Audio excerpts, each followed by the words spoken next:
Hey guys, I'm at Peloton Cycles in Fort Collins, Colorado. This is a pretty special day for me because I'm actually buying a specialized Levo full suspension expert. I've been really excited about the Bros motor system. You know, it's a mid-drive that's really compact and it uses kind of a belt drive, which is supposed to take out some of the vibration that you might find in Bosch or other motors. It's just super small, really compact, 90 Newton meters of torque. Peak output on this, I believe, is 530. I mean, it's an incredible little motor. In the past, I've questioned like, shift sensing and stuff.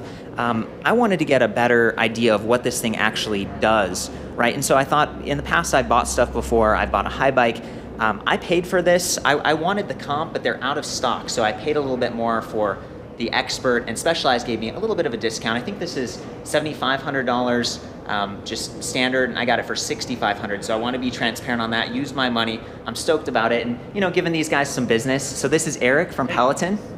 Awesome, man. It's cool to be here and to have your help fitting this and to get some more insight on this, because I do a lot of this on my own.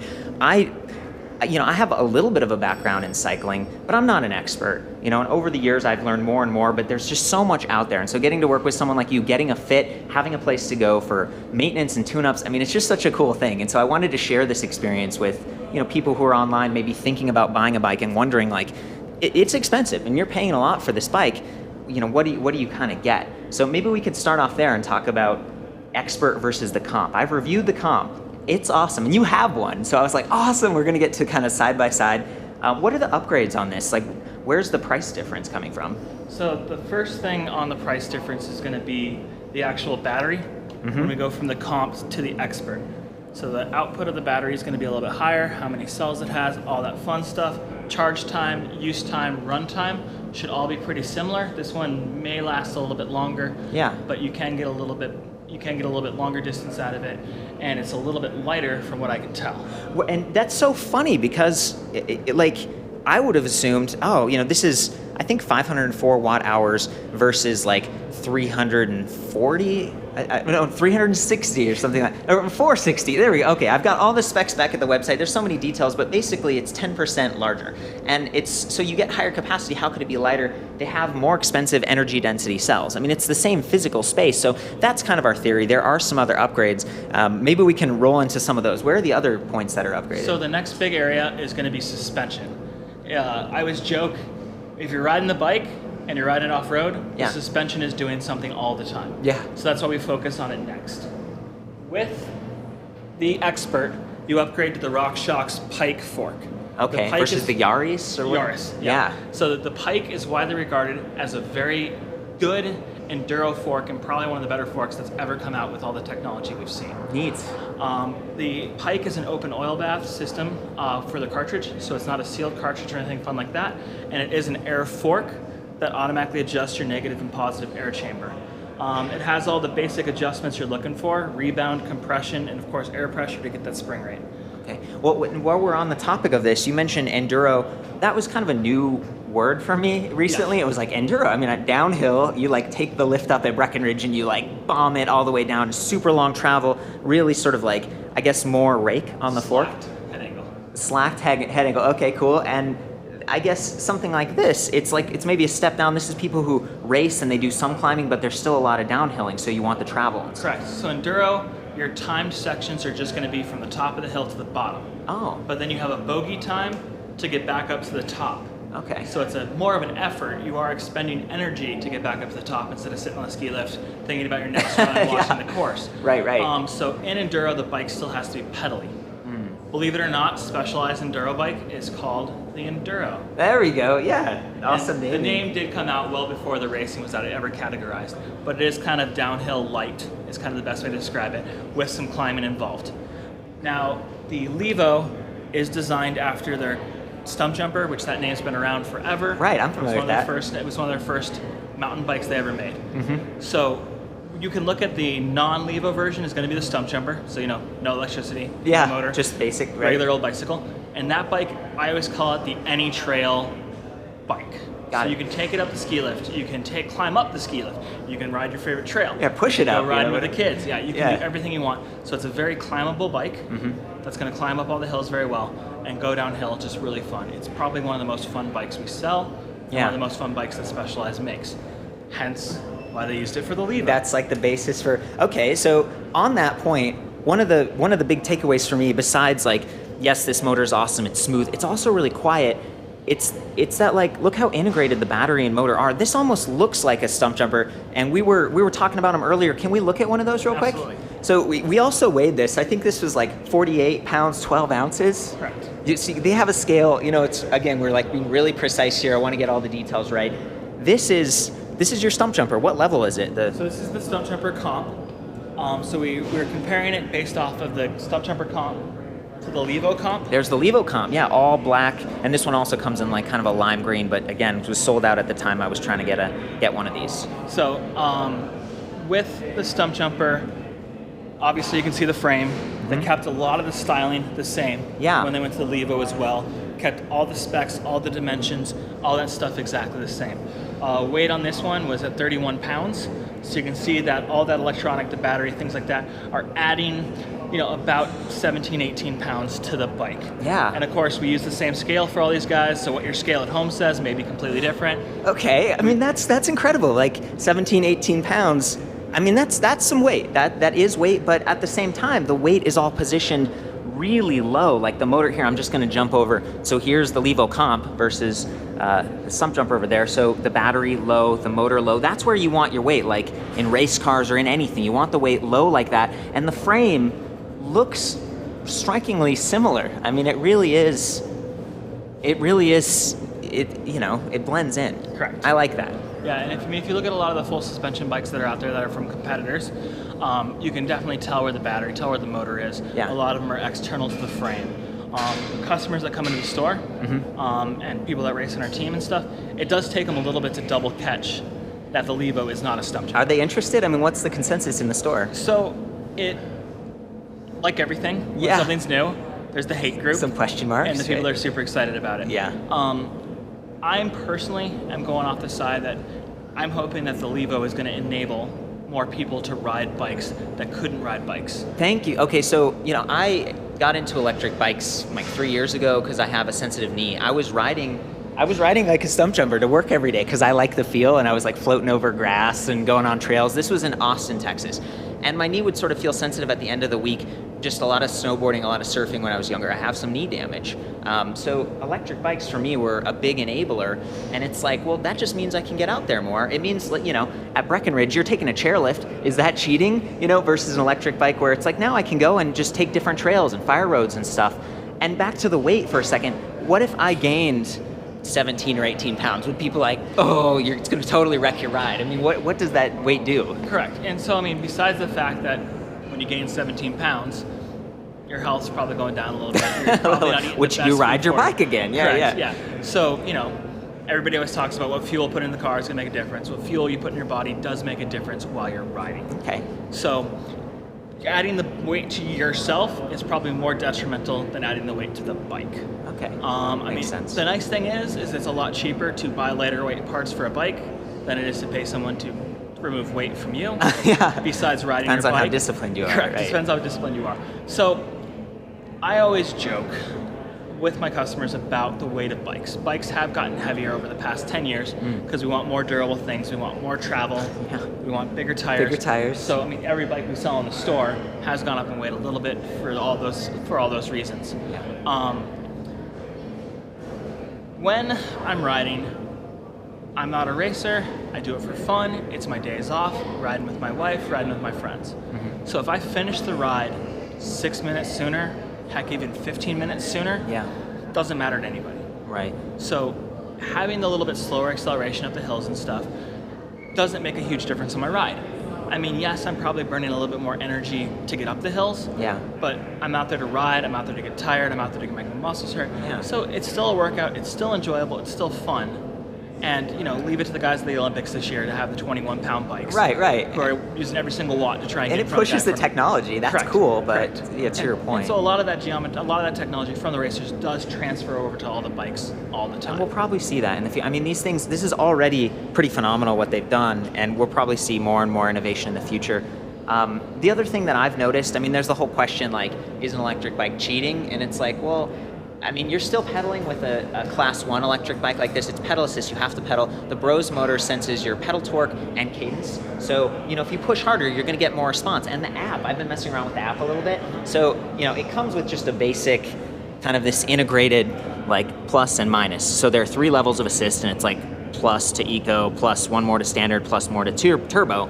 But within the app, you can actually dial it in and get even more precise and say, here's how much energy I'm getting from eco. You can dial it down, and you can also say how quickly it kind of catches and zips you off, so it can start a little more gently, or it can be kind of like responsive. You're spinning, you're actively engaged, and for me, it's like I don't want to strain my knee. I want to get out there, and you can go farther and you can go faster this way. Not like wrecking anyone's day fast. It limits at 20 miles per hour, right? That's not super duper fast. You're going to be able to bomb the hill afterwards a lot faster than that if you wanted, whether you're on an electric or not. But the takeaway for me is like, your adrenaline's higher, you're going further, you're having fun. Like, I haven't done the math or anything, but it's not really cheating in my book. I don't know. It means I can get out there. Yeah.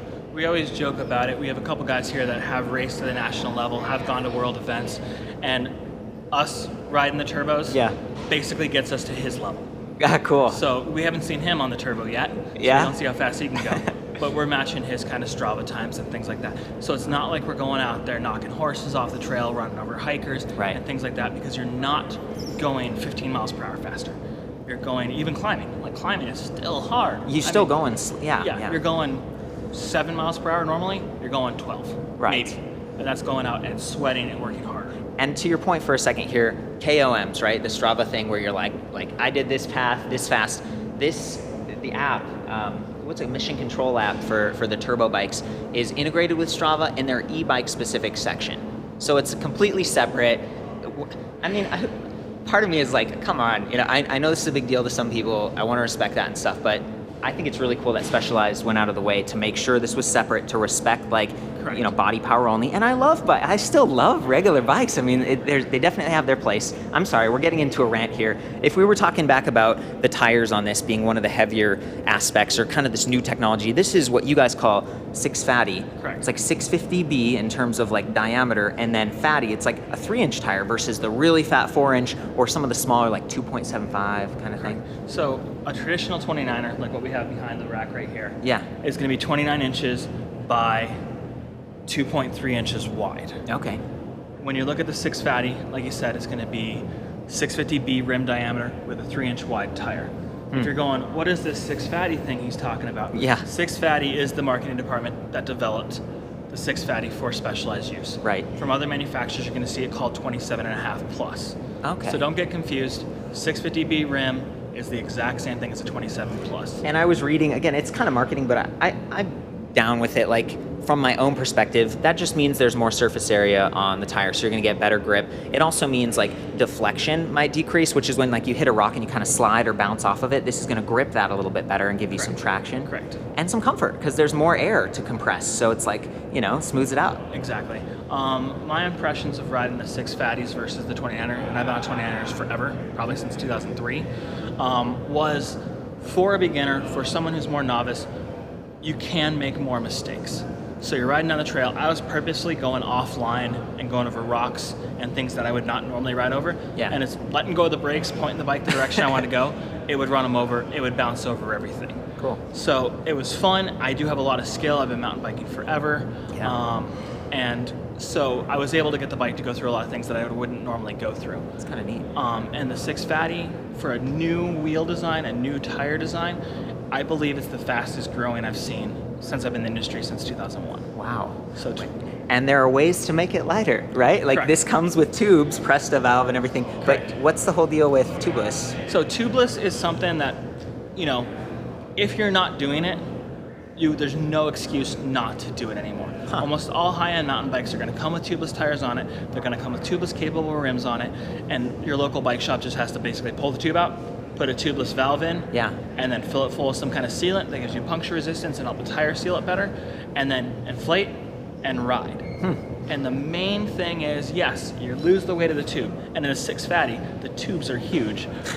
So, we pulled them out of your bike already. So we'll show you what the tube looks like. Do you want to walk over there and get back to the...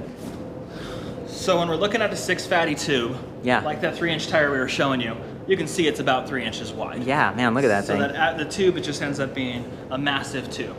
Now, as we're setting the bike up and getting it ready for his first ride, we're gonna put a smaller tube with the bike. Right. Because the regular 27.5-inch tube will fit in a 6 fatty 27.5 plus. That's interesting. Correct. Yeah. So just because, they're balloons. Yeah. Now, is it- Hey, and his or her, you have like a women's specific Levo, don't you? Exactly. Yeah, I mean, we're talking about me here. I'm a guy. Yes. But yeah, I think it's cool that you have a whole range and 4 different sizes in the frames. Yeah, exactly. Awesome. And you'll see the women's specific stuff. Specialized really focuses on that and make sure that all the contact points and the frame and the suspension velvet is designed around a woman rider, lighter weight rider. So even when we have small guys or kids riding it, sometimes we throw them on the women's bikes just to make them work better. And the reach, these are some of the things I've been learning. I mean, I've just been investigating the crap out of this because it's a huge purchase for me. That's a lot of money. It's exciting. I love electric bikes, and when you start to really dig in. So like the reach might be a little shorter on the women's model. Women tend to have like sort of normal length legs, but then just a shorter sort of arm.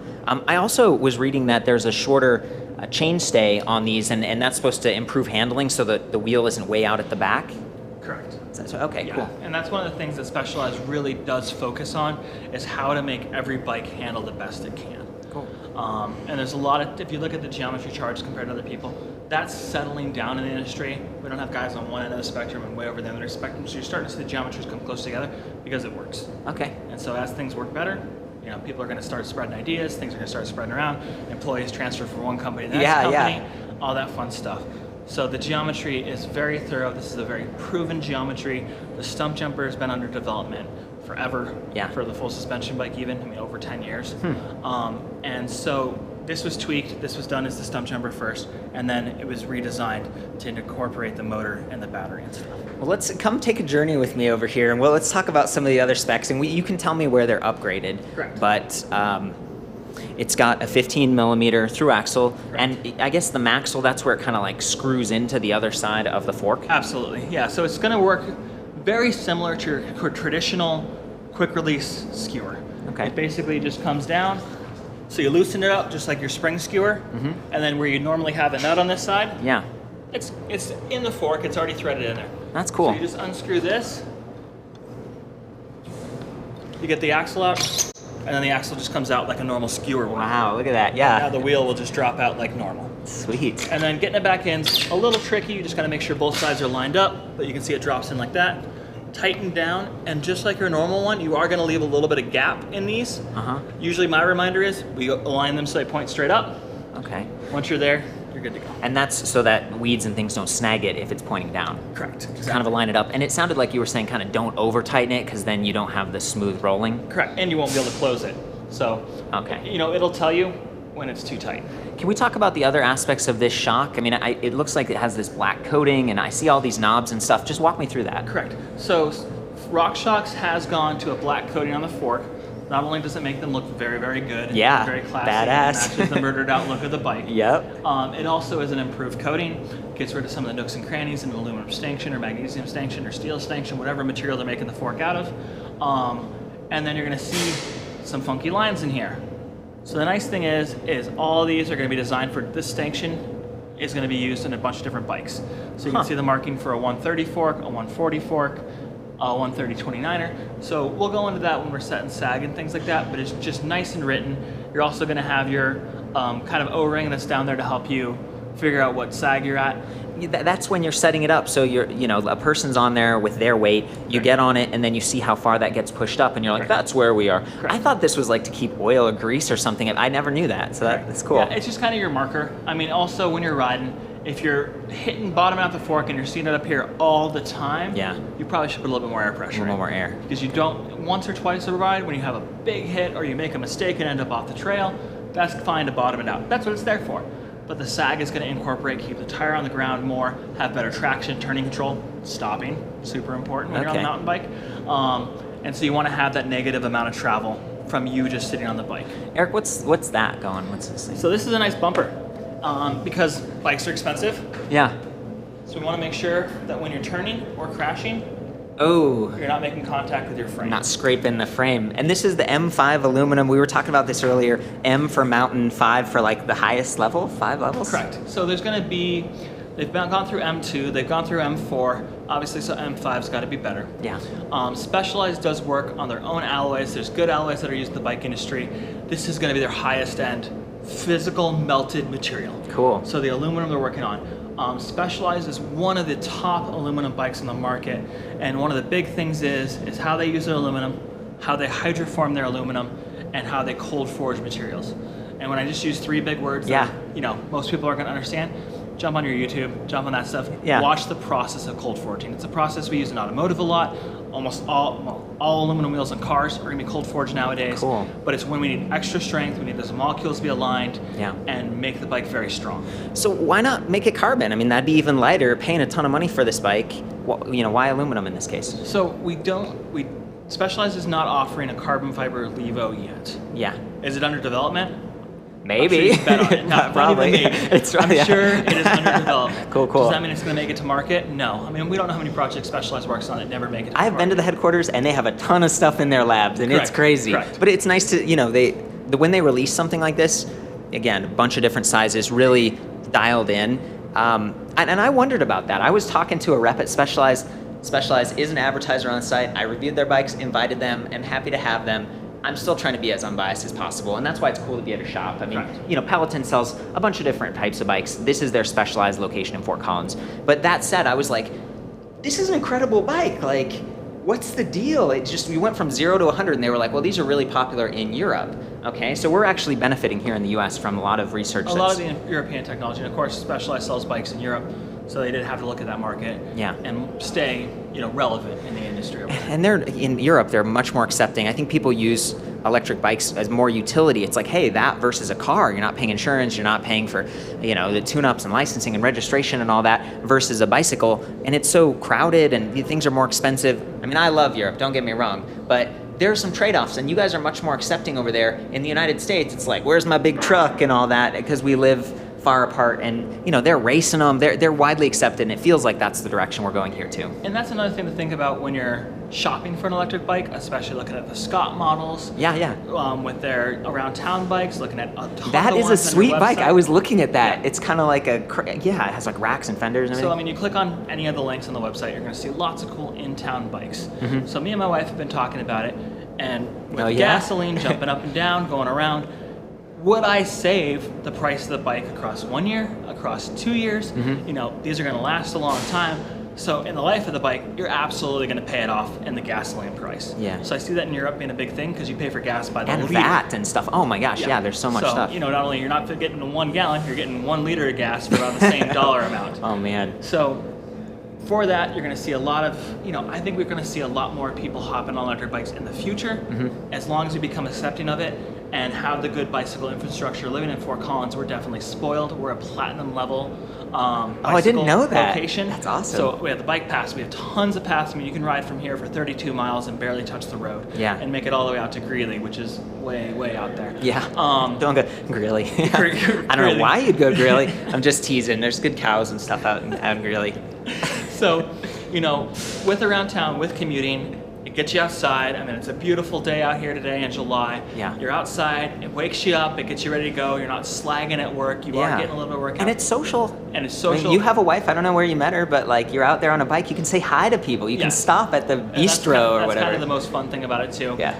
You're riding to a meeting. Mm-hmm. You need to get that briefcase there. You need to get your regular clothes there. You can ride that 15, 20 miles per hour to work in dress pants and a shirt and not show up with sweat coming down your body. Right. That's huge. I can make it there. It's going to make it very easy, especially if you have a 10-mile commute, 5-mile commute, the 3-mile commute. Yeah. I know when I was commuting 5 miles and every morning I jumped in the car, it's like, do I really what's need going to on? do this? Yeah. In bigger cities like ourselves that have traffic, a lot of times you can make it the same distance because of stoplight time. Yeah, Fort Collins traffic is getting crazy.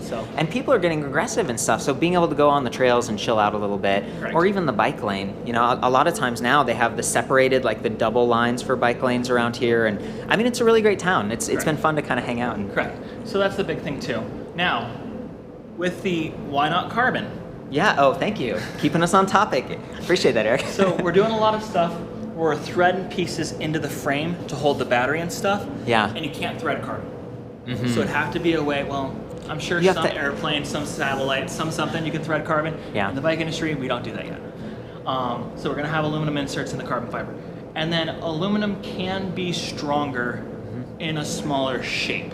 Okay. So we'll drop the battery out at some point just so you can see how to use it, so you can charge it easily, especially if you live in an apartment where you have a garage you're locking this outside of. Right. You don't want to haul it all the way upstairs to get to your outlet. Yeah. So you just pop the battery out with one screw and one unplug, take it upstairs to your, plug it in overnight, you got it to go for the work in the morning or your next ride, hotel room, all that fun stuff. A great point, man. You know, even just loading it on your car rack, not every car rack can support that much weight if you have multiple e-bikes. And not making the battery removable is kind of a huge pain, especially for dealers, for us to do great customer support. I mean, one of the big reasons why we still have bicycle shops and everything's not Amazon.com. Yeah. Sorry to plug Amazon. Hey, it's all, you know, it exists. we know it exists. Yeah.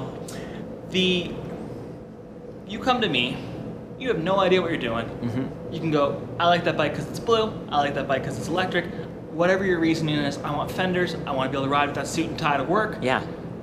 When you have a problem, you just come back, I'm smiling, we get you taken care of. Sometimes it's a week turnaround, sometimes it's a month, worst case scenario. Well, if it's like a whole motor or something. Correct, yeah. exactly. But with the battery being removable, we know that batteries fail.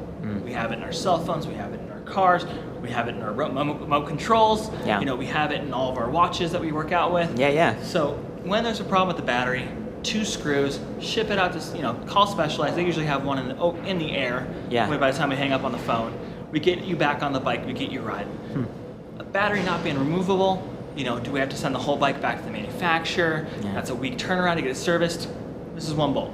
That's true. That's great. And I think the other thing I wanted to call out while we were looking at this space is that it uses the Rosenberger sort of energy bus charging standard. It's magnetic, and it plugs in very much like, the Mac plugs that are kind of magnet. So if you trip on it, it's not going to like break any plastic. It's really well protected in here. Fast charging standard. They say 3.5 hours. You've got it? Yes. Absolutely. Sweet. So there's the cover, and a pretty good kind of bash guard going on here. And this comes out and drops down right away. Oh, okay, cool. Yeah, and there's the thing right there. So see, it just plugs right in, and then if you trip on it, like no big deal. That's important to me. And this pack is, it's a relatively small charger. Looks like 4 amp output. That's the high speed, right? A lot of them are like 2 or sometimes even less, 1.6. You could put this in your pack if you wanted to. This plug comes out, so it's kind of modular that way. I like this. Some of the very earliest turbo came with like a really big beefy. It was like aluminum, but it was a lot heavier than this. Right. A lot heavier, a lot bigger. Just with technology, with more demand, with more people making electric bikes nowadays. Yeah. The technology changes. The chargers are going to get smaller. We'll probably see them get even smaller than this at some point in the future. Nice. Especially as new battery technology and new charge technologies come out. I want to call out. I need to complain a little bit about a couple things here. This through axle, it's very much like on the fork, or maybe even the rear. I think that's 12 millimeter axle. It doesn't lock. Okay, you just screw it in and that's it. So yeah, the battery's really integrated. It's hidden and stuff, but for me, it's like, is there a way to, if you're parking this outside and someone knew, that's an $800 battery. You wouldn't want to lose that. It'd be nice if there was a way in the future to kind of lock that in. The bike comes with these very, very basic plastic pedals, and we were joking about that earlier. You were like, "No, do you have clipless pedals? Like, what's your deal?" And I was like, "No, I'm kind of just, I'm like traveling all around in my car and stuff. I don't have my extra stuff." And this bike has some basic pedals just for pedaling around in the parking lot. So that's going to be a little bit of an extra expense. We're going to go into accessories a little bit later, but... And so these pedals, just for the safety feature of it, don't ride them off-road. Okay. Don't put a lot of miles on them. We have seen them break even on the bike path. We have seen people get stitches. Really? Pedals are cheap. Yeah. They're $20 for an aluminum one with a good sealed bearing. The reason you're like, well, I'm paying $7,500 for this bike. Yeah. At least they can give me a pedal. Yeah. Go Google bicycle pedals. You'll find 1,000 different models. And guess what? I love Shimano. He loves Speedplay. She loves egg beaters. They run platform pedals. And your favorite brand makes platform pedals. I want the blue ones. I want the red ones. I want the purple ones. I like the Welgos. The magnesium ones. The magnesium Welgos. Yeah, exactly. So there's tons of pedals out there. So we used to have bikes that came with pedals. And this is going to be back to 2001. Specialized made their own pedal. We ended up with a bicycle box. And now imagine how big of a box you need to fit this bike, full of those pedals. Oh man! Because nobody liked them, nobody wanted them. They had SPDs, they had blah blah blah blah. They had all these different options. So We ended up, selling for $4 a pop, $2 a pop, donated to You have any of those left over, Eric? From 2001? Yeah, well, yeah. It's probably a different. So great feedback. And when we are talking about accessories, we're definitely going to tune this up, accessorize it. I know we're spending a ton of time. It's awesome to like pick your brains and get all this feedback. I noticed while we were looking around, this comes with a cage. I mean, for me, that's huge. A lot of electric bikes forego that, especially full suspension, and it's because they have the battery right here, like the Yamaha battery, the Bosch battery. So being able to have this Z cage right here, and it comes in from the side, so you can just reach down. And then I see there's these other little accessories. Is this a good time to like talk about some of that stuff? So Specialized has what's called SWAT. Storage, water, air, and tools. Nice. All the bike shop employees have made different names for all that stuff like that. So you guys come up with fun acronyms with everything. So with this, the storage, water, air, and tools is basically what you need for every ride. Yeah. Helmet, absolutely. Yep. You're riding a bike without a helmet, just because you're older, just because you're on the road, the ground's still just as hard. Yeah. Every time I've broken a helmet has been in town, doing something not even crazy, like catching a handlebar on a stop sign, catching a mirror, somebody opens a door in front of you. Ouch. There's so many ways to hit the ground on a bike. Wear a helmet. Your friends and family are going to thank you for it. Yeah. You can get them for $40. You can spend $300. You can spend whatever you want. You can get cool colors. Just wear a helmet. Shout out, Specialized has one called the Synchro, and it's got like an integrated LED light on the back. It's really cool. I actually bought that one. I'm going to review it separately. The helmet that I always wear is Specialized Echelon 2. I bought this quite a while back. It's pretty aerodynamic. I'm always riding it. Thank you for emphasizing safety. Appreciate that. And I always especially when we're teaching Boy Scouts or going to grade schools or things like that, we're just pumping helmets. The reason I like pushing helmets is because I'm selfish, and when you wear a helmet and you survive a crash, you'll buy more bikes from me. Yeah, there we go. So, there are selfish reasons for me behind it. I want you to be riding bikes. I want you to ride bikes along. I want everybody to ride bikes. Yeah. So SWAT, back to that. Yeah. I'm going to set this bike up so that you have everything you need to go on a ride. Whether you're him, whether you're you, everything's going to be attached to the bike to have your storage, your water, your air, and your tools. Okay. And so air is going to be changing a flat. You do get flats of tubeless every once in a while. It's a lot fewer, but you're going to have tubes in your regular bikes. So we want to have everything be here. So I call you up. Hey, let's go for a ride for 30 minutes, 40 minutes. Let's get down to Old Town and have some fun, grab a burger, whatever. We hop on our bikes, we throw a water bottle in that, we can tour down to Old Town. We get a flat there, we need to change a tool, we need to take an axle out. All that stuff's integrated to that. Your chain brakes. That's cool. You can replace your chain, because we do put a lot more load on the chains on electric bikes. Yeah. There's just more horse ponies going out stretching the thing Yeah. out. So having the chain tool is super important. That's one of the things the Expert gets. The Expert does get the integrated chain tool. It's not that much more expensive, but it is very, very nice. And it's in the headset? It's like, in the so headset. if we can unscrew that, there's like a little extra and link. We'll go through all the tools. I think we're going to do something where we talk about basic maintenance with you in the future, so you'll probably have that. Yeah, thank you again. So, do some extra guides. And so we'll show you where all the tools work. We'll show you what all the tools look like when we're going through the accessory part. Maybe we should jump back in. We left off at this suspension up here, and you were talking about RockShox Black. Back here, we've got Factory Series Float, and I think the Factory Series, it's got the Kashima coat, and is that similar kind of thing? Correct. So Fox is one of the huge manufacturers. RockShox and Fox are two of the ones pushing innovation. We have Manitou making a big revival back into it, especially the fat bikes nowadays. But Fox is one of the top companies that's developing for everything. I mean, you'll see them on motorcycles, on trucks, on everything nowadays. So this model specifically is called the Climb Trail Descend. Yeah, And so CTD. that's going to have your different adjustments here, which is a compression adjustment that changes the way the bike acts while you're climbing, while you're riding down the trail, or while you're descending, going downhill. But the Kashima coating is a stronger coating that is smoother like butter. The first ads that came out were literally melted butter sliding down a fork. So it is smooth, it is strong. The best way to ruin your shock is scratching a stanchion. Oh. So whenever you remove this coating, remove material, you're going to start chewing up your seals that are down here. Yeah. Oil's going to leak out. And these parts aren't cheap. Yeah. I mean, they're one of the more expensive pieces of the fork. So do you want to keep that clean, like after a ride, kind of dust it off? I always wipe off my stanchions after each ride, and you always want to make sure you're wiping away from the seal, so you're not pushing dirt in there, wiping away from the seal in the back. So having the stronger Kashima coated back here, when it hits a rock, which is pretty darn hard since it's very protected by your legs. Yeah. It's harder to remove material from the stanchion, so that you're going to damage your shock. When you wipe that off, do you have like some oil on your rag or what? I mean, So, I mean, most of the time with your bikes, just grabbing your garden hose, spraying the bike down at your normal kind of hose pressure is fine. Everything on this bike can get wet. And yeah, the battery, they have like IP67 or whatever. It's like ingress protection against water and dust. Correct. Really tightly So, sealed. They figured out that bicycles are ridden outside. Yeah. And it rains outside. So they make everything on the bike basically waterproof. I mean, if you soak it in a lake, you're going to run into some problems.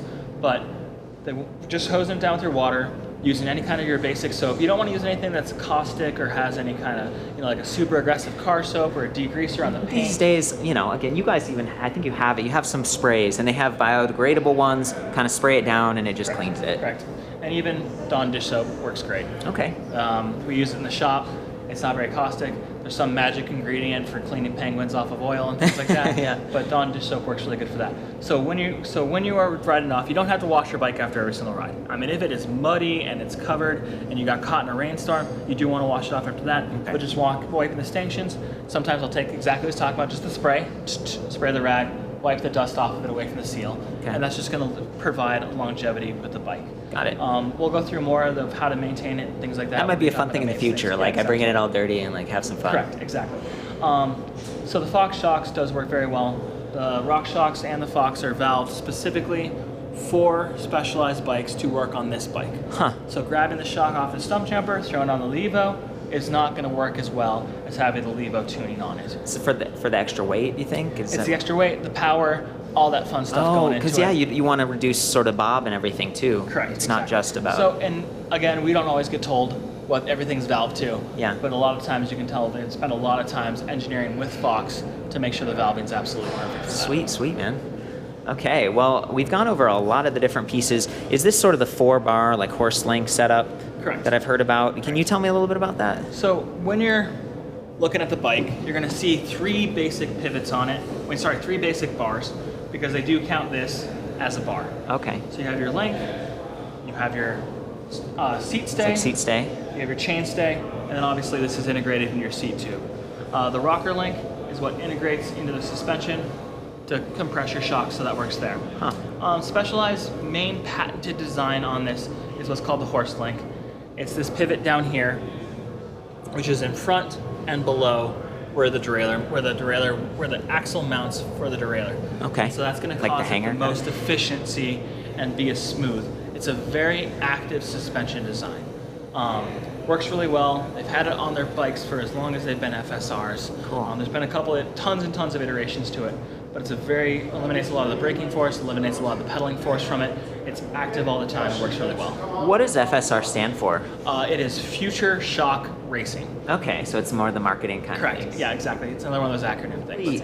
I appreciate this too. We've got a really thick slap guard right here. Do your other sort of mountain bikes have something like that too? Correct. Remember how we were talking about the hydroforming and how advanced Specialized is and their aluminum technology? Mm-hmm. You can see all these beautiful, pretty curves through the bike. Yeah. So back in the day when we only had round tubes, we always would take a tube, we'd take an inflatable tube, we'd take a chainstay protector, a neoprene thing that wraps around it and protects the chain from slapping into the frame. Yeah, and now it's just, now it's kind of this bolted molded on. piece that's designed by Specialized to work with this specific chainstay. And Yeah. they do that on all their mountain bikes that are full suspension nowadays as well. It's a cool upgrade. When you're riding mountain bikes nowadays, one of the biggest differences is where the drivetrain is going nowadays is probably my favorite thing I've seen in a long time with bikes. Okay. If you've ridden any of the bikes in the 80s, 90s, early 2000s, you're used to hearing your chain bounce around and rattle and make all this kind of noise and just over rocks and fun stuff, and then your chain falls off. Now we're looking at a 1x setup, so 1 chain ring in the front and 11 in the back. Nice. And that's a terminology you might see new for, like I said, people who are cycling in the 70s, 80s, 90s, 2000s, as they're not calling bikes 21 speeds, 24 speeds, 27 speeds, 10 speeds anymore. Yeah. Because there's so many differentiations of how bikes are set up. So when I'm talking, and when you're seeing online, you're going to see 1. It's because there's 1 chain ring up front. 1 chain ring. 2 up front, or 3 up front. Okay. So when it's a 1x, and then how many's in the back? Yeah, 11. Yep, so it's a 1x11 on this bike. You're going to see anywhere from 7 in the back up to 12. 12? I've never seen a 12 bike. Yeah, That's awesome. 12 is coming out very soon. If you're reading a lot of stuff on bike rumors and things like that, the Eagle Grupo from SRAM is now the new 12-speed. And so one of the crazy things is you're like, one chainring in the front, I always use that little tiny gear to climb up all these steep mountain hills. Yeah. Well, the cool thing is the chainring up front is going to be 32 teeth. Okay. Which is basically your middle chainring from traditional triples. Of course, they go all over the place. Everybody has something different. There's always different numbers and everything like that.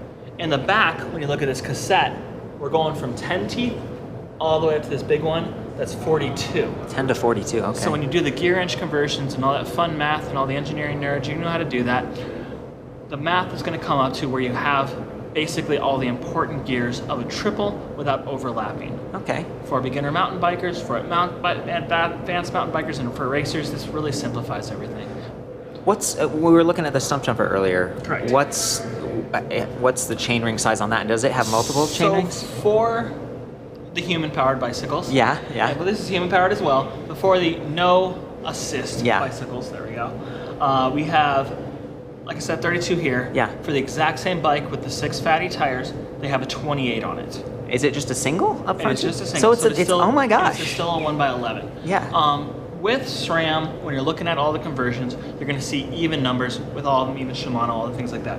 If you look at the profile of the teeth, you're going to see narrow and wide teeth. I always call it the straight blade and the Phillips head. Huh. So what that does is when you integrate into a chain, there's a fat and narrow section. And as we go, you can see those integrate. The wide one goes onto the plus, the other one goes onto the narrow. Huh. That gives us a lot more chain stability, keeps the chain on a lot better. But because we have those two, they have to stay even. So on almost all bikes, you can run anywhere from 26 up to about 36. That's great. That makes sense. So, you know, if you're riding your Levo and you're just not making up the hill, or you have MS or something like that, you can put a smaller chainring on this and set it up for that. That's awesome. You can see they have the chain guide here. You can see the slot behind it, so there is adjustability to go to the different chainring sizes. Wow, that's so cool. I never would have known that. And so this is going to be even more stability as you're slaying mountains and coming down single track, doing enduro, coming down a ski area, all that fun stuff. Does it clear mud or do any other things, or is it just to keep the chain from like falling off? It's mainly to keep the chain from falling off. Chains will get dirty, but if you're riding somewhere where you're coating your chain in mud, walk. Okay. Because you're probably doing trail damage at that point. Really? I mean, if you're seeing that sloppy, if you're seeing that loose in mud, especially in Colorado, it's going to be clay. Yeah. So you're not going to roll anywhere anyways. Oh. But always remember that when you are being a trail user, especially on an assist bike, because there are hikers, there are equestrians, there are people and like you wreck the trail. that are worried about electric assists. So we want to call them that. You got to be nice on the trailhead. You got to, with a mountain bike, you yield to everybody. You yield to horses, you yield to riders. Uphill has the right of way. A lot of times I'll still yield when I'm climbing to let hikers come by me, especially with horses. And I even dismount when I'm around horses. So remember, not only are you going out there to have fun, you're always a trail advocate. Every cyclist out there is an advocate for our sport. So remember to be nice. I mean, be nice in general. Yeah. But remember to be nice, treat all the users respectfully, yield, and don't destroy the trail. And regular or electric, but especially as an ambassador for this new space, I remember a time when you really couldn't ride mountain bikes on some trails because it was like hiking only, and there's been a lot of work done by cyclists to kind of open that up. Correct. And I suppose here in Colorado too. Correct. And I remember a time you go to Breckenridge. We keep talking about Breckenridge. I love Breckenridge, but you go up there and you couldn't snowboard at like Vail. They didn't let you. And now eventually you can snowboard everywhere. But I feel like electric bikes are kind of similar where it's like, okay, ease off. It's a class 1. You have to pedal. Correct. But right now there's still some sensitivity. And there's stuff that's going to come down to anytime something new comes out. Snowboards. Yeah. How do they act? How do they come down the hill? They're those different. saggy pants and those big saggy pants, yes. And their hats on backwards. Yeah. So there's all the stuff where are the laws caught up to it? Are the trail uses caught up to it? What's the trail impact? So all that stuff's coming. There's lots of advocates for it. It's new. Yeah. So we got to make sure the laws are in place. So they're kind of fitting them in with what laws already exist. Yeah. And so in Colorado with the electric, we're looking at OHV use mainly. Yeah, off-highway vehicle. And so that's like the roads that they're not necessarily single track. It's like the back trail fire roads. It's gonna be your fire roads. It's gonna be your dual trackers. I mean, there is some single track stuff for dirt bikes. ATVs are usually still kind of single tracky. Yeah. So it's definitely fun places to ride. Lots and lots of Moab SOHV. So that's one of the trips I'm planning.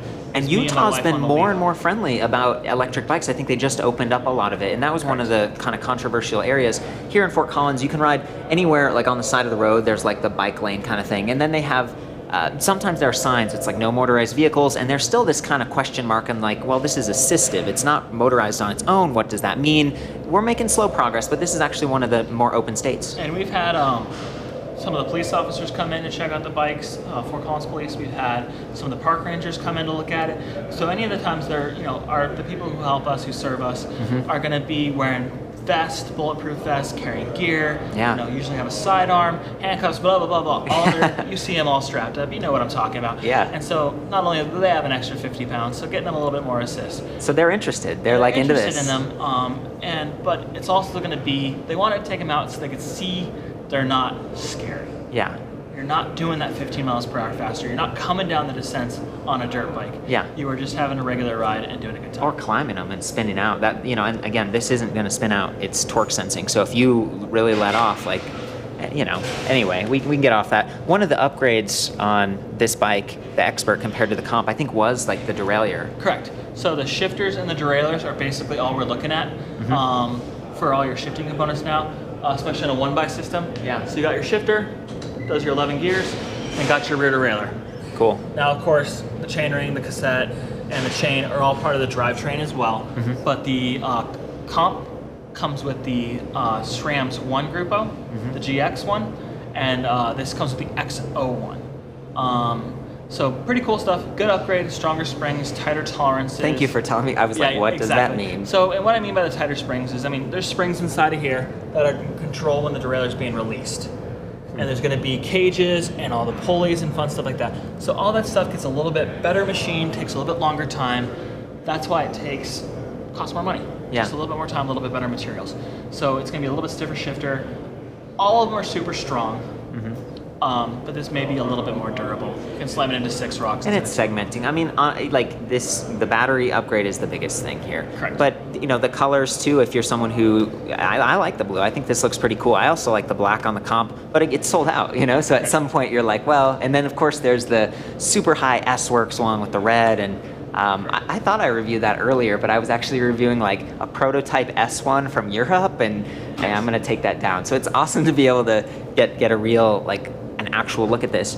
Can we talk a little bit about the dropper here? Because I think this one's internally routed was something I was reading on the website. So you'll notice the frame, all the wires it's just really clean. And we'll take the battery off later, but the wires are in there. So they're still accessible, but at the same time, you're not snagging them. They're not, you're even more aerodynamic. Correct, exactly. And just protected from, guess what, there's rocks on mountain bike trails. Yeah. So with the 1x setup, you get a nice little trigger shifter here. Okay. Shifter, dropper cable. Yeah. So what this is going to do, it's in the location of your shifter, so you're used to using it. What a dropper post is when you're mountain biking, when we're talking about fit, when we're talking about sizing, we want to have your saddle height based off your height. Yeah. But when your saddle height's nice and high for climbing, for going on the road, all that fun stuff. For leg extension. For leg extension, for power, using your muscle groups evenly. We want to be able to get the saddle out of the way while we're descending. Yeah. So this is the Command Post IRCC model. Huh. It is air adjustable. You got a valve up here. It's a very low air pressure in that. But like I said, the cables run from here through the down tube, up through the seat tube, and go to our shock. Is there any advice you have about this, Eric, where it's like, hey, sometimes people click that without putting some pressure and it goes pink and it Correct. So that was one of the things they changed from older models. What he's talking about is you can drop your seat out of the way. Yeah. There are multiple clicks in here, and that's what's new from the IRCC. Are those set? They are not 3 position, it's quite a few positions. Oh, so it's like an incremental, you just kind of... And I counted them one day, but I forgot how many there is already. So you can put it any height you want. I put it in 3 positions, basically. All the way up, all the way down, and then in the middle. Yeah. And now you guys can see me. I'm pushing the lever over here. You can see me catch it with my hand. Yeah. You use one of your inner thighs to do that, and it's going to control it for you.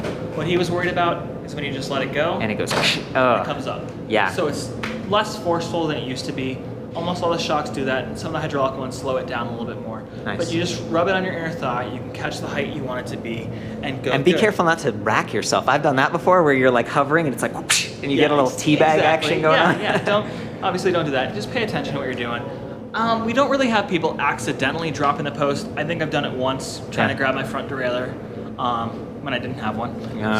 And then you're sitting down, you're climbing, and it sank down. But it's not like you're gonna fall off or anything crazy like that. I love that it's all air adjustable and stuff, and I didn't realize this was too. So Correct. really digging in. Again, I appreciate the time.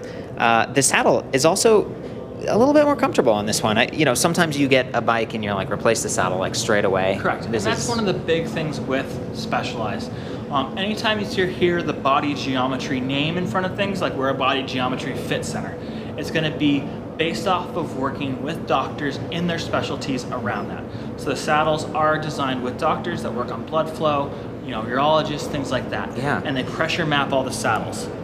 Not a lot of companies do that. Are they getting better? Yes. Am I saying Specialized is the only saddle they should ride? Absolutely not. Right. Like you said, we like to be non-biased. I like that. There's Specialized stuff everywhere around here, and it's a unique company in that they make bikes and a ton of accessories, and it's all kind of compatible, and that's neat. And I love the styles, so I'm a bit of a fanboy, admittedly. But again, thanks for being kind of transparent. Based off of what your ischial tuberosity shape is, your pelvis, how you're riding, all that fun stuff like that. A physique may work better for you. A Bond trigger may work better for you. Yeah. A Terry may work better for you. There's, like I said, with pedals, there's tons of saddles out there. There is going to be a saddle you can ride to enjoy it. Yeah. Most of these saddles are designed to work with the padded cycling-specific bike shorts. Oh, that's right. Yeah, that's going to add some more comfort. So you're going to have some squishiness here, but adding that extra 2.5, 3 millimeters of pad where it's supposed to be applied to your bone structure helps that out. Now, question: gloves also help, and they tend, they have the gel ones and stuff, Correct. Fingered or fingerless. But I noticed that, like all the mountain bikes and electric mountain bikes have just flat rubber grips instead of ergonomic. And now it's like I kind of like the ergonomic. Why not? So you kind of got to appeal to the masses whenever you're building bikes. Yeah. That body geometry word I was talking about is going to go to all your contact patches. We're only one of the only sports that has 3 contact patches. So we got hands touching it. We got our sit bones touching it, and then we have our feet touching it. Nice. So you're going to see body geometry shoes, you're going to see body geometry saddles, you're going to see body geometry gloves and grips. Now, with this level of bike, you are finessing the bike around, throwing around the trail, and things like that. So when you're coming over stuff, you want to make sure you have a good grip, can get to the brake there. So a lot of times they don't run the ergonomic grips because you can't apply as much of a grip to hold on to the bike. Because you're fatter like this, so you're not as you can't float it around. Correct. And so one of the main standards that still remains true for bikes is all the grips are the same size. So if you have a favorite ergon grip, the body geometry grip, the Bond trigger grip, whatever, you can run the grips on the bike. So we'll go into that with the fit, making sure the hands are aligned, you're in the neutral handshake position. If you do have some issues with your hands, you're definitely going to want to address that with your local fitter. And who's going to be selling the stuff for that. And I was looking at some of the ergons, like they have the GP1 and GS1, and I guess the S is sportier or something, I don't know. Correct. But what you're saying is the diameter here, is that like 31.8 millimeters? So 31.8 is going to be your center. That's the center? Here. Okay. And we're seeing 31.8, and now, just because everything has changed, we're seeing 35 millimeters as well. Huh. So for the downhill stuff, for the stronger stuff, I think we'll see it come to the electric bike side of things. Just because you can run stiffer, you can run different materials. It's pretty cool. This is actually 25.4. 25.4, yeah. I want to say.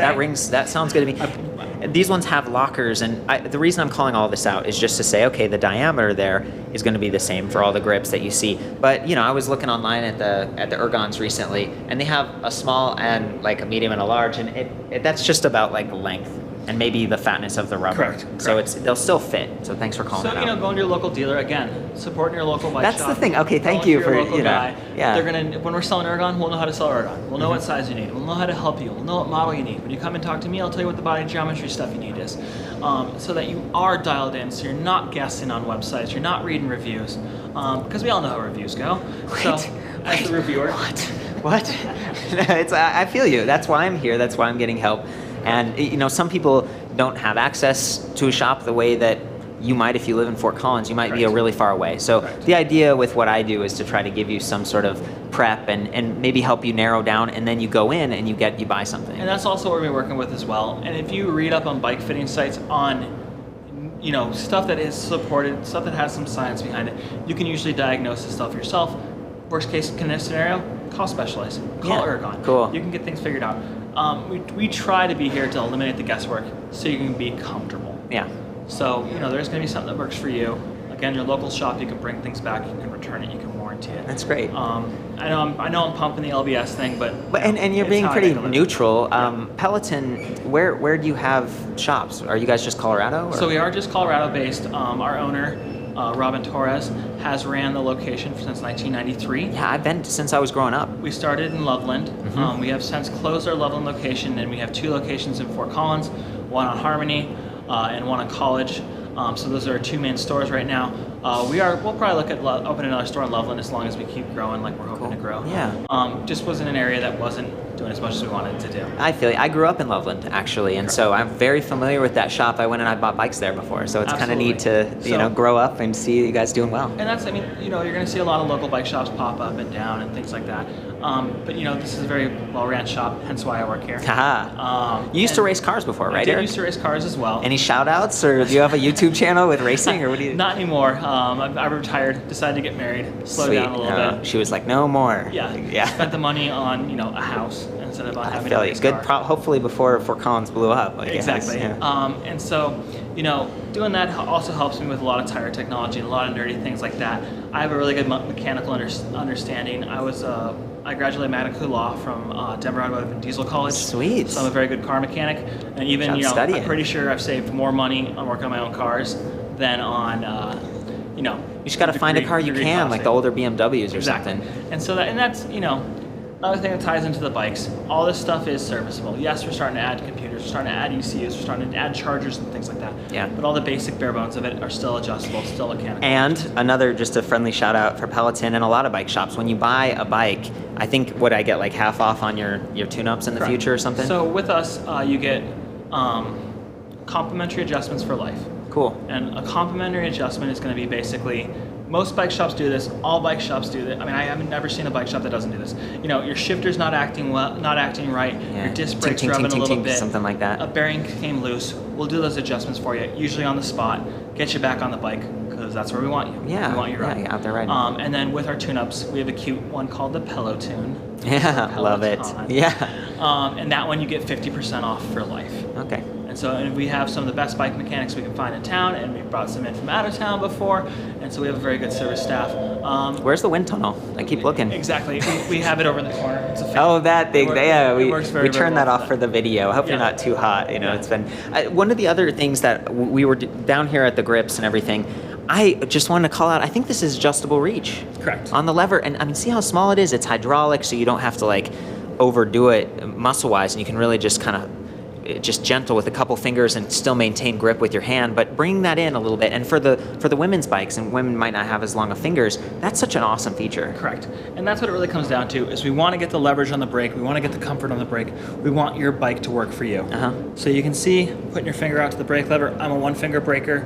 Most of them are going to be designed for 2 or 1 fingers. Okay. When you're doing this, you can turn it and bring the lever actually further out. You can bring the lever further in.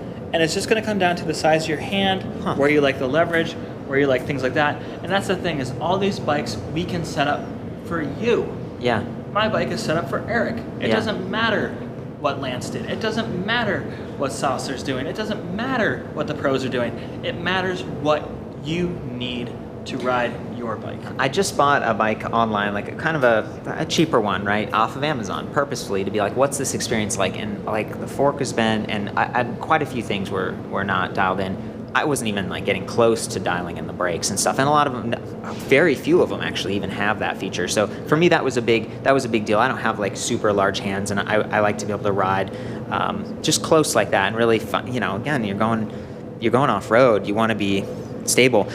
Can you talk a little bit? It was 203 millimeter rotor up front, and I think 180 in the rear. Nope, this is coming with 203 front and rear now. 203 both? Wow. Correct, and that is just because of the weight of the bike and having the extra power for you. So say you are on top of the motor, you are putting that 600 watts down the road, and something jumps out in front of you, deer, hiker pops up, dog. Horse. You llama. usually see the horse, llama. Those llamas are alpacas. nuts. Yeah. You can shut the bike down and just have good grip.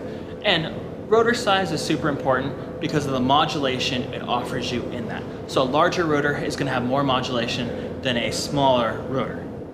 The smaller rotors are going to be lighter. Okay. So depending on the course, depending on your riding, depending on what you're doing, the rotor size is going to be specially spec'd for you. And as you look through a Specialized catalog, you're going to see different size rotors on all the different models and things like that. So the 203 front and rear does work very well like that. This is a full hydraulic system. Okay. And this is a DOT-based system. Department of Transportation? Department of Transportation. Really? So it's a DOT 4 and DOT 5.1 system. Dude. That is going to be just like what's in your car with DOT fluid. So take it to your local bike shop, have us bleed it. There are special tools. Like again, if you're out somewhere where you don't have your local bike shop, there's plenty of YouTube videos and things out there of how to bleed brakes, and you'll just order the right tools. Okay. If you're going to do it. So in the system, you're going to have your lever. You're going to have your master cylinder right here with our nice little bolts. So when you pull the lever, moves the hydraulic fluid. It compresses down, pushes in the pistons here. Now the guide brake is a new brake from SRAM. It's a 4-piston brake. So there's actually going to be 2 pistons per side, and it's going to have a much longer brake pad. So again, it's going to be even more stopping power, even better modulation, and just give you a lot more control and strength.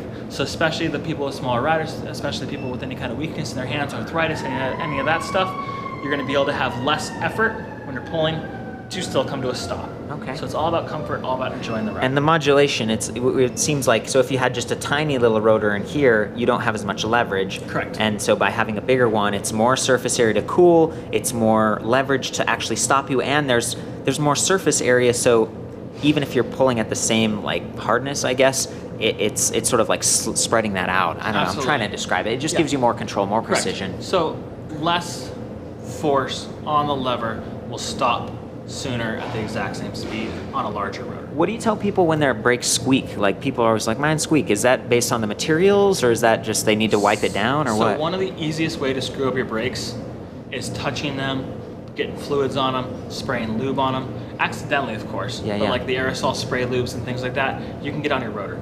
So if your brake is howling like a seal, it is going to be something's usually contaminated with your rotor and your brake pad. Brake pads are the number one thing to go wrong, to get contaminated, get those oils on it, get those fluids on it. You do not want to touch your rotors. So in the braking surface, you can see from here up, it's going to be the actual braking surface. Yeah. So you want to make sure just not to touch that and get your oils and stuff like that off your hand onto that. Okay. But once you do, I mean, if someone has that Dawn or whatever, the spraying, does that help, or are you done? A lot of times you can get the rotors clean and reuse the rotors, but once the pads are contaminated, they're trash. Oh man. But the pads are super easy to replace. Okay. And that's going to be true with, almost all motorsports and things like that. Once you get contaminated pads, you just have to buy new ones. The linings are ruined. So with this, they're very easy to do. If you can change a flat, you can change your brake pads. There's a screw here that comes out. Obviously, you take the front wheel out, so everything's out of the way. Squeeze the pads together, push them through the front, slide the new ones in. Okay. And I love the fact that this is quick release, because these are relatively large. They're 650B, but because they're 3-inch tires, they're more like 29ers, right? Correct. Yep. Okay, so being able to take those off front and rear, that's one of the big benefits of like a mid-drive. Means you can get this into your car. Maybe you live somewhere where it's snowing a lot, or you don't want it to get stolen or something like that, whatever. So you can take them off. Someone recently was telling me like, don't take your disc brake wheel off because the pads and things are going to get messed up. You want to always leave them on. And I was like, really? And we were talking about that. And you're like, no, that's not true. Correct. These are designed for the wheel to come out. And with the disc brake is the easiest taking a brake in and out, because you don't have to disconnect anything. Yeah, there's no calipers up here. So there's no cables and none of that stuff. You just basically take the wheel out, it drops out of the way. And a through axle means that like the alignment is so much better. It's not like with skewers, it seems like you kind of over tighten them and there's just not as. You have to make sure they're in straight with your skewers. If you have any questions about it, talk to your local bike shop. Make sure you know how the skewers work, because it is a way to get injured. A wheel falls off your bike, you're gonna hit the ground. It's gonna be a bad time. It's gonna be a bad time. Yeah. Okay. Anything else to say about the material they used on the rotors, or you mentioned the 4-piston? Correct. Some of them have like heat sinks on them and stuff. Correct. No heat sinks on mine. Yes. With the 203s, like you said, there's a lot more steel. So there's more surface area. Yeah, more surface area for it to breathe, to let it cool off and things like that. The fins you're going to see on the Shimano brakes. Oh, that's their thing? One of the things they're pushing a lot. I don't think I've seen anything for SRAM. Of course, the internet has a million things on it. Yeah. There might be one out there somewhere that has fins on it. It's funny you mentioned that, because I am more used to Shimano components. Do you have anything to say about Shimano versus SRAM while we're at it?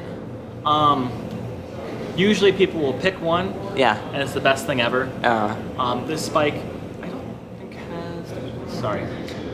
This bike is a main SRAM drivetrain and brakes. Okay. So it looks really good. You know, you don't want to put Dodge parts on your Ford truck. Yeah. Keeping with the stuff that matches.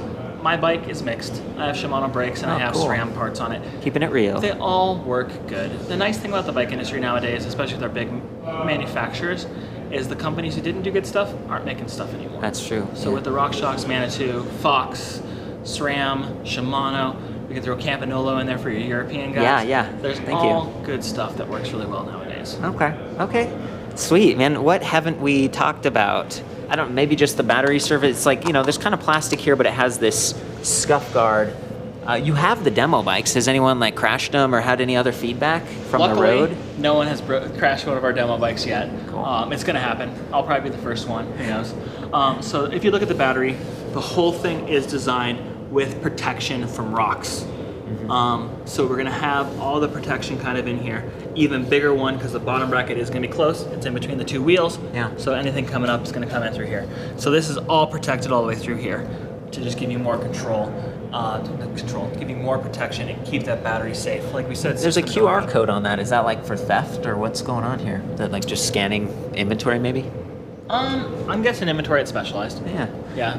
Of course, you have to ask a question I don't know the answer to. Well, and then you register your bikes, right? Like there's a serial number, Yep. and I want to do a shout out. Like there are some bicycle insurance companies out there, but as far as parts and stuff, I think you guys have 2-year warranty on So like. it's gonna be almost everything has a different warranty on it, just because you have it. So talk to your shop about that. Specialized is a lifetime warranty on the frame. Okay. One of the things to keep track of is that on a full suspension bike, the frame is just the front triangle. Okay. The back is called suspension componentry. Okay. A lot of bike companies have a 1-year warranty. Specialized has a 5-year warranty on it against Sweet. manufacturer's defect. So with that cold forging we were talking about in the process, their product's going to last longer. It's going to be stronger. That's what's going to be good there. And there's only some certain welded pieces that are cold forged. The rest of the tubes, the big tubes, are going to be hydroformed. Cool.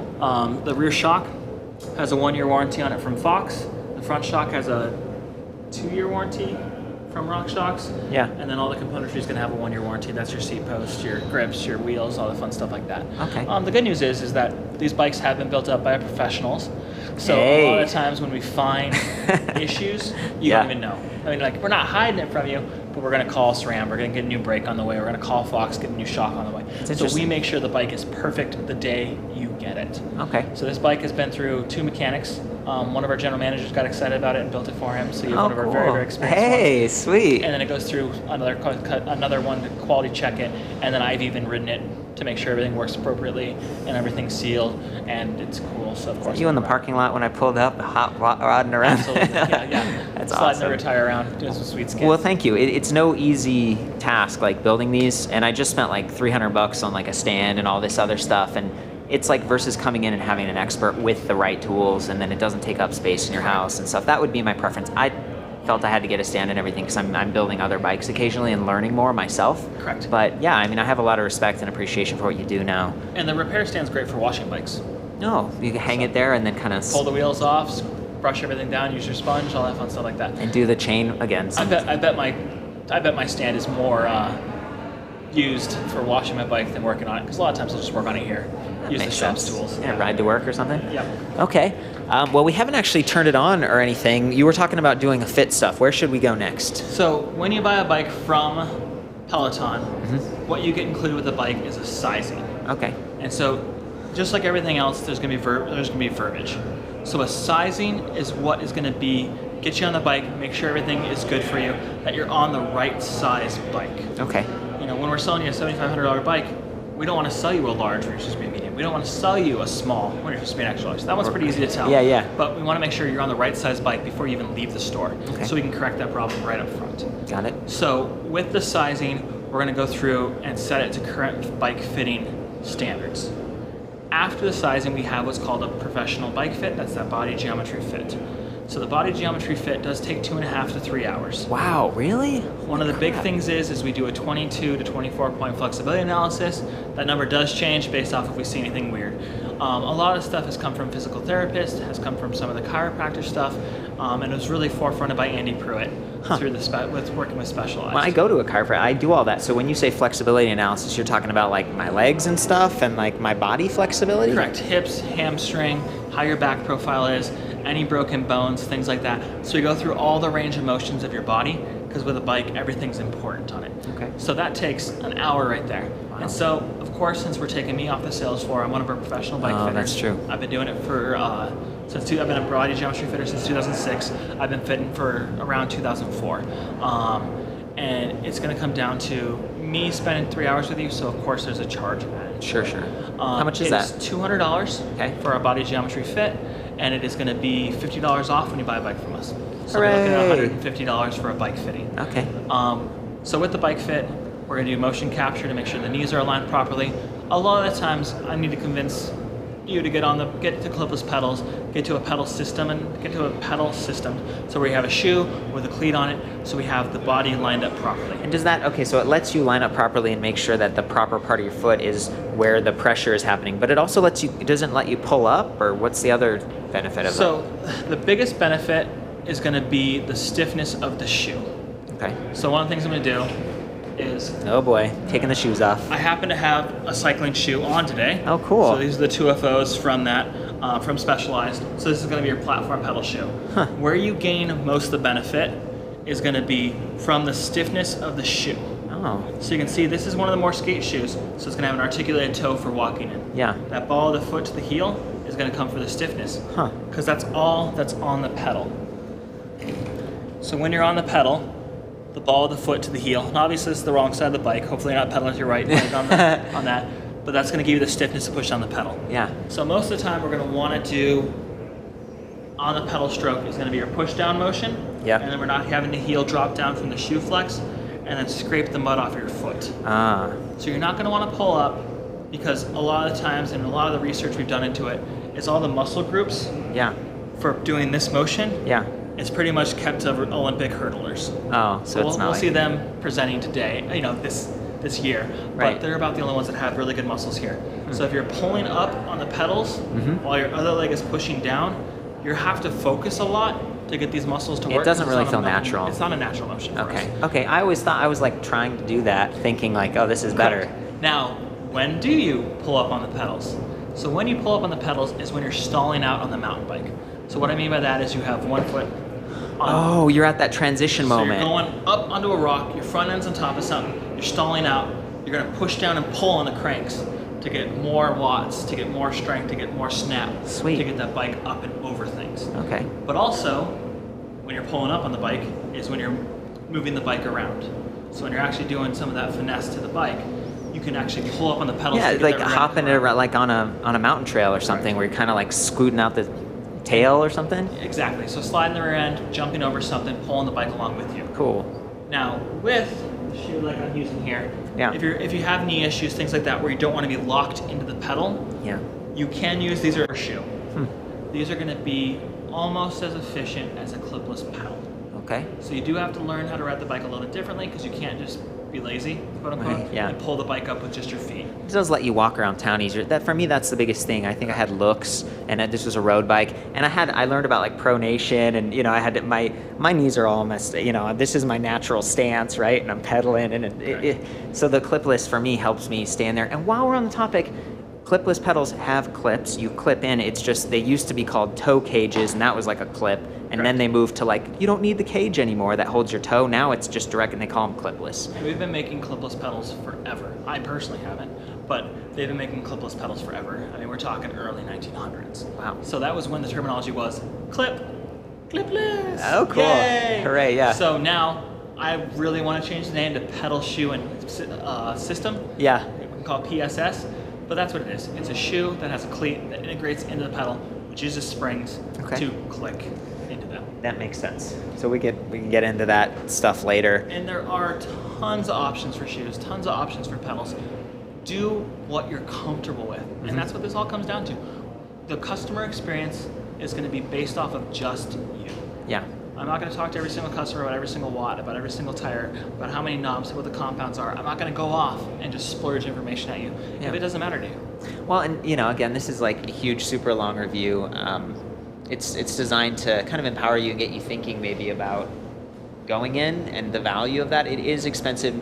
Not everyone has that kind of discretionary income, but you can save up and just weigh those pros and cons. It really does feel different. It kind of makes a difference when you fit it, whether you afford like the highest end bike or not. Still getting these fit done. When you went to school, you studied this stuff. Correct, and it's still one of my I don't want to call it my hobby. It's my job. Yeah. So I'm following all the fit stuff that's online. I'm following all the articles that are coming out. We go to Specialized probably every 2 to 3 years. Are you a lifelong learner, Eric? I am a lifelong learner about bicycles. Sweet. Yeah. You can leave everything else alone. I'll just mess around with bicycles and cars. Yeah. So as things change, as things get better, the fit of the bike is so important. You're going to hear that word fit. You're going to hear, does my bike fit me? You're going to do all stuff like that. So getting that thorough fit, even if you're buying a $2,000 e-bike, even if you're buying a $1,000 e-bike, make sure you're not getting injured. Yeah. This is a low impact sport. It's great for knees. It's great for hips. It's all that stuff like that. It's great for runners who are recovering or going out of running and want to do an endurance sport. The easiest way to think about it is an average Century 100-mile ride is about 60,000 pedal strokes. Wow. So if your knee is out of alignment or your hip is out of alignment or you're causing numbness in your sit bones, that's a long time. That's a lot of pedal strokes doing wear and tear to your body. Yeah. And we want you to be a lifetime cyclist here. Yeah. We want you to ride till you're 70, 80, 90, 100, whatever we're going to live to nowadays. Keep your body in good shape. Make sure you're aligned. Make sure you're comfortable.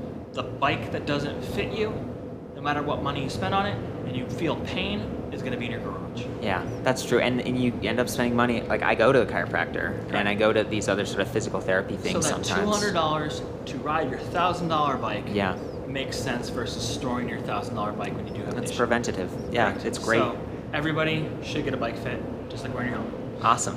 Thanks, Eric. I feel like we haven't gone through, there's so much to cover here. I just want to turn it on and talk about like the onboard stuff real quick, Absolutely. right? So the battery's on there. I don't know, do you guys charge it when you? Yes. Okay, cool. So it's charged. We're all set. That was the thing we were looking at earlier.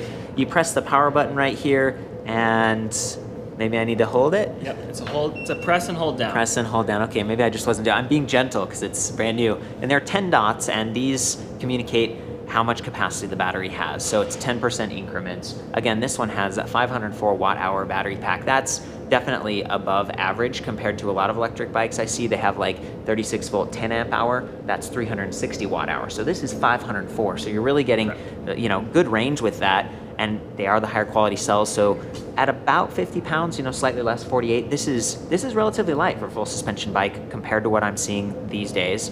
And then the mid-drive is going to give you a lot of efficiency because you're shifting and empowering the motor the same way that you empower yourself when you shift a gear to climb or to go faster. Correct. So this is like the way to do it. This is kind of like the right setup for now.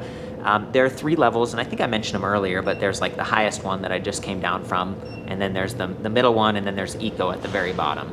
So you get those 3 different levels, and then you can fine-tune those even more with the app. How fast do you start? How far do you want to go? You can actually tell the system, I want to go, 10 miles, and I want to end up there with 20% of my battery left so I can make it home or whatever. That is awesome. The other really cool thing about the battery is that I think just default, like stock, the way it comes, it charges it like up to 95%, and then it discharges it down to like 5%. So they're trying to leave a 5% buffer so that they don't strain the cells. And that's something I was kind of reading online. Again, I think it's something you can adjust. That's what a lot of electric cars do, or a Prius or whatever, where they're trying to keep it kind of in the middle to help it last longer. Absolutely. And I mean, there's a lot of technology and a lot of research, and we have a lot of battery technologies. I'm excited to see what comes out, especially with a major manufacturer like Tesla pushing batteries and things like that. I mean, in the future, we could see 30-pound electric bikes. Well, and you can right now. I mean, honestly, so I was looking at like a kind of a wild card build that they were creating from another electric bike recently, and they had like the Loft carbon suspension fork and carbon everywhere, and it was like in the high 30s, maybe like 37 pounds with the mid-drive with the battery, and that's pretty amazing. Yeah, I mean, most of the bikes we're seeing around the 20 kilogram mark, around that 44 pound mark, for the fancy stuff, or that you're spending even more money, $10,000 plus on. Yeah. And that's like what I said, we'll probably see a carbon Specialized come out. That's gonna be much lighter. Then what am I gonna do, Eric? Oh man. Exactly. I'm still gonna be loving this. And start saving now. Right, for real. I think maybe that's about it on this front. Are there any other shout outs or things you want to make? We've gone really deep here. We've gone really deep there. I mean, we didn't go into like every single like bolt or crank on the entire thing because a lot of it is basics knowledge from the bicycle stuff. Yeah. From bicycle stuff. So like the cranks and how all that stuff works. But there is a lot of features. Don't feel scared to ask questions. I know nobody wants to feel like they're stupid. Yeah. But ask your local bike shop, ask the mechanics questions, things like that. And the salespeople, we're here to help you. That's right. We're a non-commissioned complaint. We're not going to see many bike shops that are commissioned nowadays. So a lot of us are here because we love bikes and we want you to love bikes and we want you to ride.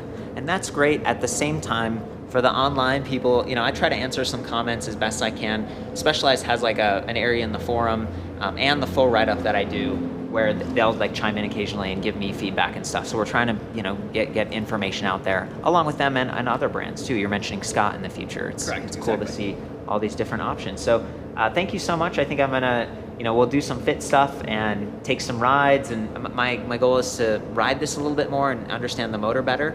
And I'll see you out there. Okay, so earlier I was talking about complaints, and I was like, the battery doesn't lock to the frame, and Eric was like, actually, Court, if you have a U-lock. Correct. So one of the things is this bike's mainly designed to be on the trail as well. Yeah. When you spend this kind of money, you're going to want to commute it on anyways. And we'll go through some commute hacks one of these times, or I'll talk about that, or I'll write something up for Court for him to show you what the commute hacks are to turn this into a commute bike. Yeah, maybe tire changes or something. We talk about the battery's removable. Here's the battery. So when the battery goes in, you have a pivot down here. And then this comes up, and then it uses an actual FSR pivot bolt. Oh, so it's the same bolt as right here. Oh, okay, yeah, because I was calling it like a through axle, but Correct. it's for the pivot points on the suspension. Which, guess where they got the idea for through axle from? Yeah, okay. So the through axle goes right through here, and again, like we said, you might want to remove your battery to carry it up the stairs, any of that fun stuff like that. Kind of just threads in there, and Correct. a lot of times I back it out to like see where the ridge is. Does that make sense, or is Absolutely. that cousin? Okay, cool. And usually I just know where it goes. So you put that in Because I play there. with these a lot. Yeah. Okay, so it's in there. It's kind of there's like a little cup there, and there's like a bolt. And so, there are some pieces that I still have to take off this is one of our upgrade batteries, so I do have to take some pieces off to make this fit properly. Okay. So this is not how loose it is. But we're using this as a demo. Got it. So my favorite lock setup is the U-lock and Yeah. and the cable lock. Of course, the U-lock is going to be composed of two pieces. Yep. This is one of my favorite U-locks we sell because you can see there's notches on both sides, Yeah. so it actually locks to both points. Oh. The reason that's as important is if it only locks on one point, if you cut the U-lock in one section, the whole thing comes apart. Oh. This one you have to cut in two places there and there. to get it across. Interesting. Which one is that? Who makes that? This is a Blackburn lock, but a lot of the manufacturers do it. We do Blackburn here. Okay. Lifetime warranty for all that fun stuff. And then with there's your- a cable. With your cable, especially if you have a bike that has a rear wheel motor, Yeah. you're going to make sure that you have the rear wheel there. Yeah. So say we're locking this overnight, which I don't recommend with this nice of a bike. Yeah. But what you'll do is you'll pull the front wheel off, come through here, lock the front wheel and rear wheel together, make a Oh. little loop here. Yeah. So your front wheel would be here. Then you take your U-lock, lock the cable down, go around the battery, and then this is where your object goes. Yeah. So you're going to want a longer U-lock than this one, which we do have. And you just lock it down there.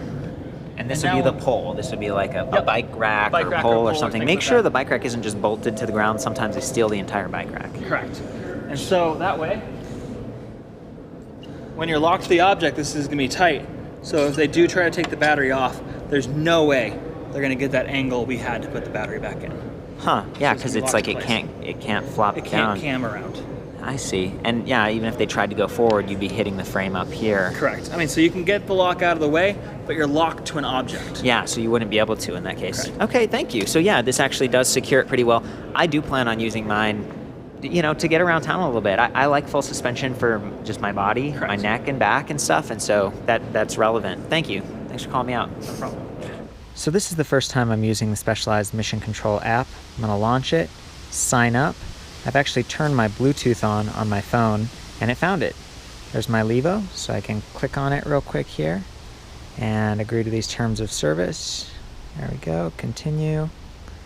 And now I get to sign up with all my username info, so I'll do that real quick.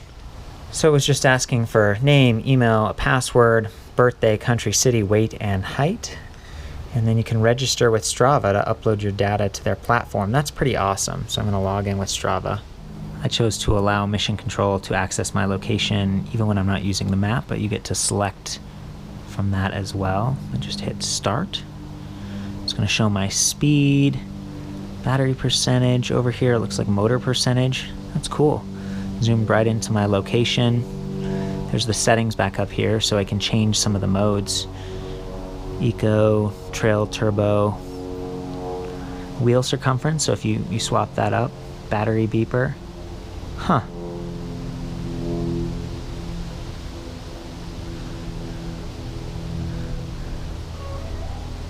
Stop riding.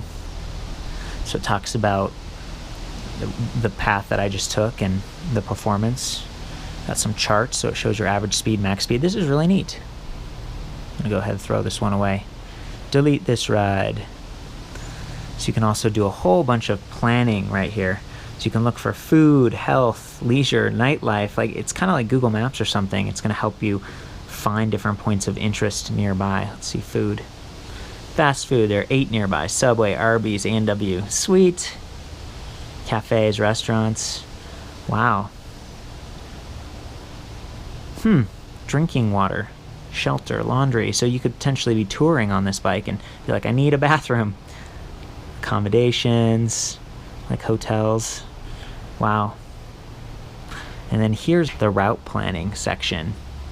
So you can say set smart control, choose the desired remaining battery capacity and percentage.